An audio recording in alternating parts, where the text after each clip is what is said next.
Retour ici sur le plateau de BFM Business à la REF où nous sommes avec une invitée exceptionnelle.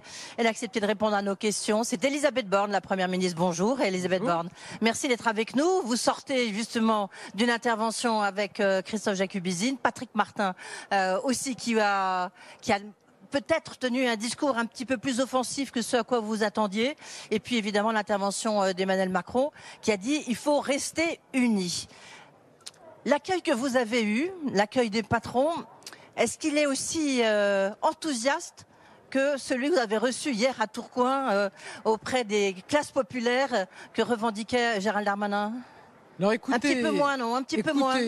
L'accueil, il traduit forcément les inquiétudes que peuvent avoir les chefs d'entreprise à un moment où il y a des bouleversements géopolitiques, où on voit bien que la croissance ralentit, l'Allemagne est en récession, donc il peut y avoir des inquiétudes, il y a forcément des attentes et on a plus que jamais besoin de travailler en confiance entre le gouvernement et les chefs d'entreprise parce qu'on poursuit finalement le même objectif, c'est de permettre de libérer l'activité des entreprises parce que c'est comme ça qu'on crée des emplois et qu'on fait reculer le chômage. On est d'accord, on vous a bien écouté. En plus, c'est un message que vous faites passer depuis longtemps lorsque vous étiez dans une vie antérieure ministre du Travail. Cela dit, on a le sentiment vraiment qu'il y a une volonté un tout petit peu du gouvernement, de votre part, d'un rééquilibrage vis-à-vis des classes populaires, des classes moyennes, en tous les cas vis-à-vis des citoyens qui sont confrontés à une rentrée très difficile en termes de pouvoir d'achat. Vous-même, vous l'avez dit, il faut que tout le monde prenne sa part. Il y a des difficultés pour nos concitoyens. Est-ce qu'il y a besoin de ce rééquilibrage? Peut-être que les Français n'ont pas compris qu'on donne autant aux entreprises. Alors, j'ai eu l'occasion de le dire. Vous savez, je pense qu'une politique de soutien à l'activité des entreprises, ça n'est pas naturel dans notre pays. Et souvent, quand on baisse, par exemple, les impôts de production, certains peuvent lire ça comme un cadeau aux entreprises. Notre objectif, c'est d'assurer la compétitivité de nos entreprises pour qu'elles restent dans notre pays, pour qu'on crée de l'emploi dans notre pays. On a un objectif majeur qui est la réindustrialisation du pays. Eh bien, il faut que l'environnement soit attractif pour les entreprises. Mais dans le même temps, évidemment, moi je suis très consciente que vous ne pouvez pas dire à un salarié c'est formidable, on a créé 2 millions d'emplois, le chômage baisse, si lui-même ne voit pas les résultats de cette politique économique. Donc il faut qu'on soit attentif, au-delà des revalorisations automatiques du SMIC, à ce qui est des traductions aussi de cette activité économique au profit des salariés. Alors c'est notamment tout le sens de l'accord sur le partage de la valeur qu'on transcrit scrupuleusement dans la loi, mais il faut aussi que les entreprises proposent des parcours professionnels attractifs pour les salariés. C'est ça, donc ce que vous dites grosso modo, c'est qu'en fait, nous on a fait notre part du boulot, si vous me permettez cette expression, mais en tous les cas, les chefs d'entreprise n'ont pas forcément fait leur part vis-à-vis des Français.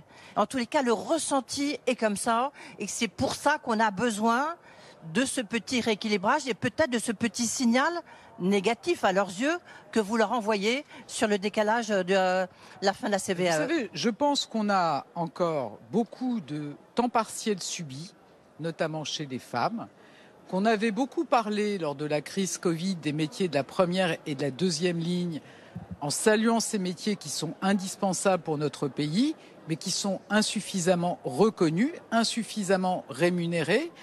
Je le disais, le SMIC est revalorisé régulièrement, automatiquement, mais on ne peut pas avoir comme perspective de démarrer sa vie professionnelle au SMIC et de la terminer au SMIC. Donc il faut des parcours professionnels, il y a des outils, notamment au travers de la formation continue, mais il faut que les entreprises puissent s'en saisir, mais proposent des perspectives professionnelles attractives pour les salariés. Est-ce que quand même il n'y a pas de votre part, un petit bras de fer vis-à-vis des entreprises en leur disant vous n'avez pas fait tout à fait suffisamment, en tous les cas le ressenti. Vous avez dit cette phrase, les statistiques c'est bien, mais le réel c'est encore mieux. Or le ressenti des Français, il n'est peut-être pas à la hauteur de ce à quoi vous espériez.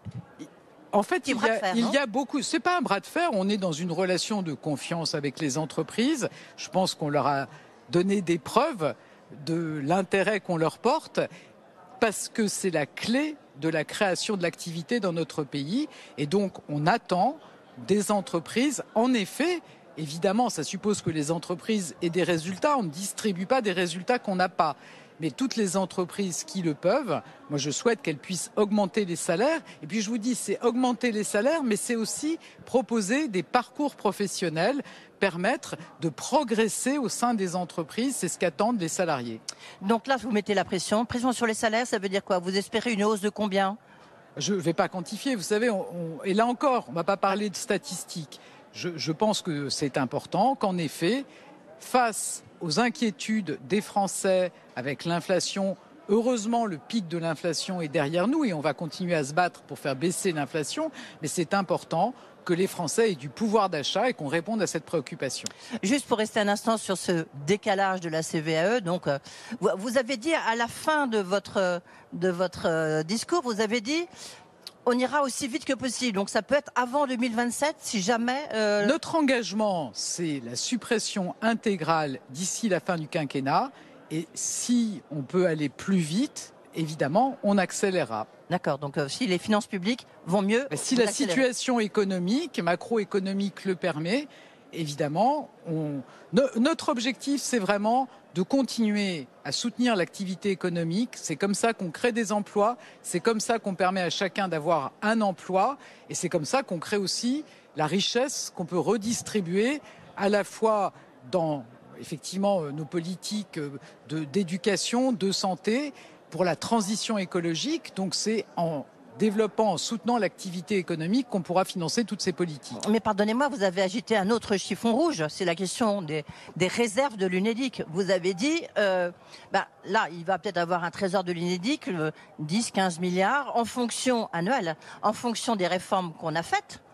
Donc, il est logique que cet argent serve peut-être à désendetter la France.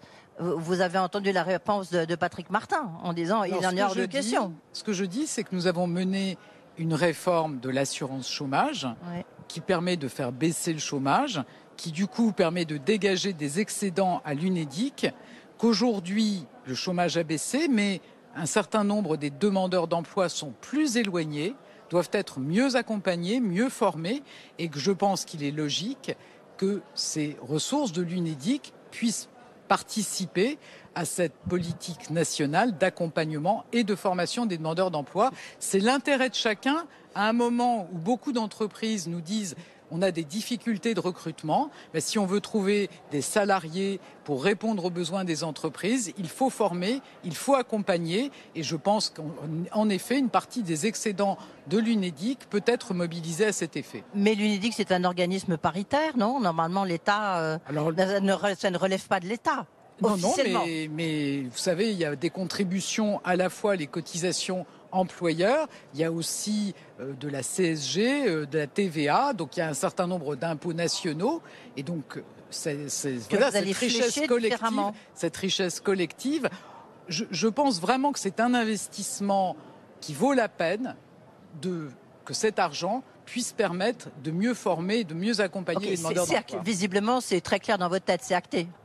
Ça fait partie du document de cadrage que j'ai envoyé aux partenaires sociaux il y a quelques semaines. Sur la question du jour de carence, hier, Aurélien Rousseau, le nouveau ministre de la Santé, a dit que finalement, le gouvernement allait sans doute renoncer à ce que les entreprises payent plus. Est-ce que vous pouvez nous le confirmer d'une manière définitive? Alors, ce à quoi on ne renonce pas, c'est à faire baisser ou à enrayer la hausse du coût de ces arrêts de travail, qui sont à la fois liés à plus de jours d'arrêt de travail et puis forcément liés à la revalorisation des salaires, des jours plus coûteux. Et je pense que ça n'est l'intérêt de personne qu'on mobilise les ressources de la sécurité sociale pour financer des arrêts de travail qu'on pourrait faire baisser. Évidemment, il faut les payer, mais voyez, s'ils augmentent, il faut que collectivement on se pose la question de la façon d'enrayer cette augmentation des arrêts de travail.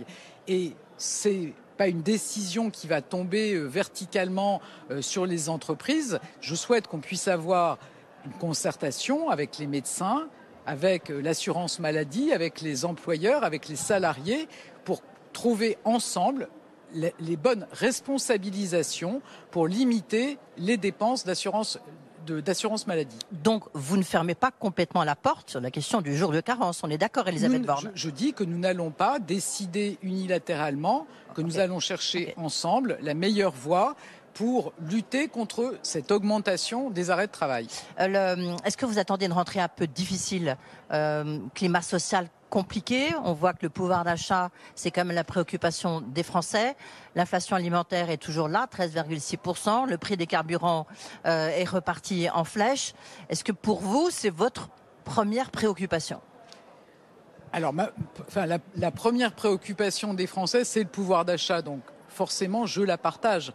Et on est attentif, j'ai eu l'occasion de le dire, à ce que chacun prenne sa part dans l'accompagnement de nos concitoyens face à l'inflation. L'inflation, elle commence à baisser. Il faut que cette baisse s'accentue. Bruno Le Maire et Olivia Grégoire auront l'occasion de voir prochainement les industriels, dont les coûts d'approvisionnement ont baissé, mais on souhaite que ce soit répercuté pour le consommateur final.